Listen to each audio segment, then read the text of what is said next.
Okay, magandang araw. Dito po si Bram Bram, magluluto na naman ng pananghalian. Sa amin po kasi mga trabador, iba-iba ang mga kusinero. Ngayon po ako ang naka-duty. Ang menu natin is igado. Ito po ang igado. Mayroon po tayo ritong minarinate na karne, minarinate na atay, patatas at carrots. Yan po ang gagamitin natin sa igado.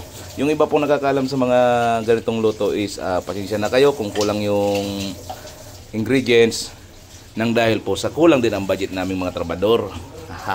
Ngayon simulan na po natin ang pagluluto. Ito po, hindi po ito mantika. Ito po ay kape ko po ito. At gagamitin natin ang mahiwagang sandok at mahiwagang kawali. Sisindihan ang kalan. Patay na. Ayan, mainit na ang mantika. Ilagay na ang kawali. Mas kasya po kasi ang kawali sa mantika. Alright, gigisa po tayo ng bawang at sibuyas. Igigisa na po natin ang bawang muna siyempre. Pag golden brown lang siyempre muna. Huli na ang sibuyas. Ito pong pagluluto ko po ay pamamaraan lang po ni Bram Bram. Sana po'y maintindihan nyo. Thank you. Ayan, golden brown na. Pwede natin ilagay si sibuyas. Yes. Igado po, igado ng Bicol. Medyo kulang lang sa ingredients. Sarapan na lang natin. Nandun ang sikreto kapag maging masarap. Alright. Konting mekos-mekos. Ilagay natin ang tomato sauce. Filipino style. Yan. Sa lahat po ng nakakapanood yan, malaking tulong po sa aming mga mahihirap. Ang mapindot nyo man lamang yung subscribe. Maraming salamat po mga kaibigan. Ilalagay na natin siyempre si binabad na karne, minarinate. Sabi nga, English kasi medyo nahirapan tayo sa English ha. Tapos konting mekos-mekos lang siyempre. Hayaan mo natin siya dyan kumulo ng medyo magandang kulo. Habang nagpapakulo po tayo, tatakpan muna natin. Takip ng malaking kaldero. Alright, maganda na. Antayin lang po natin yung medyo lumambot ng konti. Yun, lagyan muna natin ng laurel. Tapos, lagyan natin ng paminta para masarap. Doon tayo sa masaya. Yan. Tapos, mekos-mekos konti. Konti lang. Siyempre, natuyo, kailangan basain. Lagyan natin ng kunting sabaw ng Del Monte. Pineapple. Yeah. Hindi yan saya. Masarap yan. Yun, okay na. Tatakpan ulit natin yan. Yan, takpan muna natin. Palambutin. Kumustahin natin, baka malambot na. Yun, mukhang masarap na. Itong menu namin sa araw-araw, kailangan sarapan. Kasi mabigat ang trabaho. Kailangan more eat, more power. Paano ka makakamore it kung di man masarap? Ilagay na ngayon natin ang patatas at carrots para sumarap. Iyon.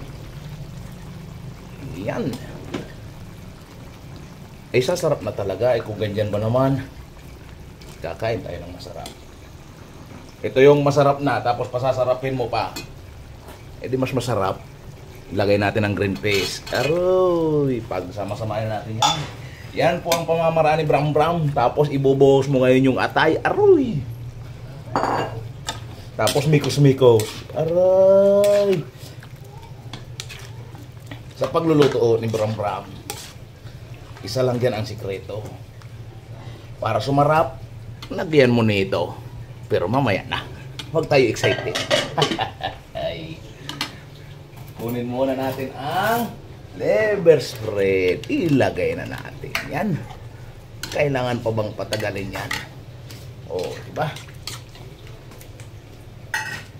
Oh, simutin mo yan. Sayang. Diba? Tapos, mekos-mekos ka ngayon. Oh, diba? Antayin natin kumulo yan. Luto na. I-ready na ang kanin. Pangmalakasan.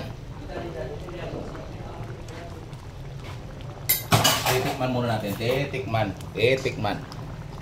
Tingnan natin lasa. Goods na. Pati yung alat, ilagay na natin yung pampagana. Yung dating 1 cup rice mo, gawin mo ng 3. Ay, ito pong niluluto namin is hindi ito po paninda. Kulang po ito namin mga nagtatrabaho. Sama-sama dito sa barracks. Ay, kaya sa mga nanonood po dyan, baka naman pwede po makahingi sa inyo ng isang subscribe at isang like. Yun lamang po. Kunting mikos-mikos na lang ito. Yun. Yun, marami ang sili. Very good. Sa mga kapos sa sili, medyo nabibitin, magdagdag na lang. Marami pa tayong labuyo dyan. Yan mga kabram-bram.